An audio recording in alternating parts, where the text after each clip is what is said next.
this is a little bit new as far as utilizing SkillBridge, and that was kind of the piece that we had to make sure that we had all of our I's dotted and T's crossed.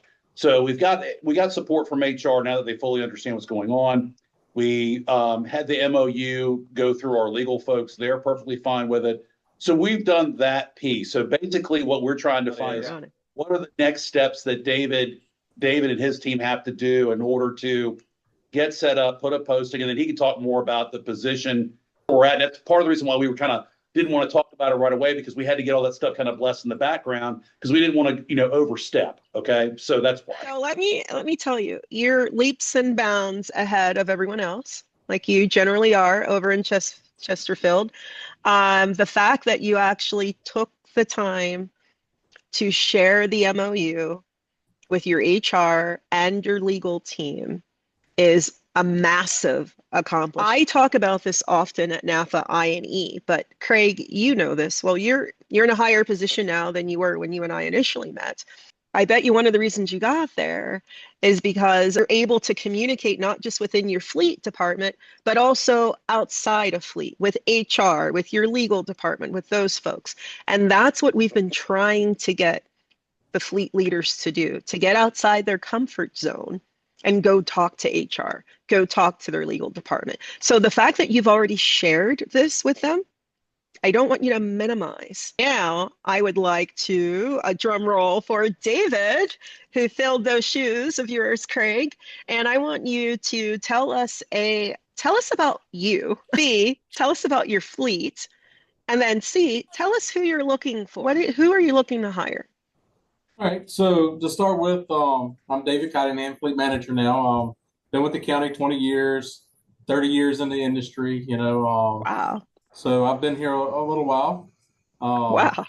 Moved up. I was a technician on the floor, moved up through the ranks to supervisor to assistant fleet manager to fleet manager a couple of years ago now. So that's where we're at. Our fleet size is about 3,000 pieces of equipment. Wow. That ranges. That's everything in public safety, everything white fleet, everything school bus, related. So we're a little different than other places because we do school buses outside of just public safety and white fleet and all of that. So we're a full service facility. We do in-house warranties for Ford, Chrysler, GM, International, and a few other vendors as well. So we do a lot of in-house warranty stuff as well. So that's pretty much our fleet in a whole. Wonderful. I love it. What we're looking for is an individual that's driven and motivated to come to work. It does technical work on all kinds of vehicles. Okay, so we're kind of split up in different ways. So we've got a light vehicle shop, a medium heavy, EVTs, and school bus, senior school bus. So we've got positions open across. So it kind of be a broad position, to start with, to see where they fit in or where they would like to fit in. So how many, I'm going to stop you for a minute there. And congrats. I didn't realize you've been in this role for so long, and you've like 30 years. You're no spring chicken. You're an expert in this arena. So hats off to you. But I want to confirm before you go any further, the number of positions you currently are hiring for in your organization. How many? I want to say I've got probably 5 positions that are open right now that I don't have prospects for. Interesting. Tell me the roles of those 5. What are they? So we have a couple of senior school bus technicians. Okay. And those guys do I would say our heavy lifting, the motor work, the transmission work, the heavy diagnostic work, stuff like that. We're looking for a couple of technicians over at our regular school bus shop, which is our school bus technician. And they do more of our inspections or oil changes, anything that takes less than 2 hours or so. Would stay over there, and they would do it over there during their regular PM cycle. So I've got at least one of those positions open. I've got 2 EVT positions open at this time, and that's emergency vehicle technicians. Okay. The emergency vehicle technicians work on fire apparatus, pretty much. It's fire apparatus, medic units, some light vehicles that the fire department has, but most of it's pretty heavy duty fire apparatus. So Beautiful. Keep going. We got one medium heavy tech position open right now. That's just a regular medium heavy. You know, they work on anything from like 1 ton up to, you know, your dump trucks and stuff like that. So. Wow. Okay. So I'm going to read these back to you, and then I'm going to ask you which position's been open the longest. So I heard your top one sounds like more of like a mechanic 3, like a very senior level mechanic person who can do everything like on the school buses from transmission to engine work, the whole 9 yards. And then it sounds like you have 1 or 2 of those spots open. We have 2 open right now. You have 2 of those spots open. Then you also have kind of a step below that, which is like your preventative maintenance, your oil change, all of that. You have 2 of those. Then I heard you say that you had emergency vehicle role. Yes. Or is it 1 of those? 2 of those open right now. 2 of those. And then you have, I told you. Yeah, you really do. This is great. I'm hoping to, a matter of fact, I know you're going to be available for Q&A to our live audience, but we might keep this rolling. That's a lot of positions.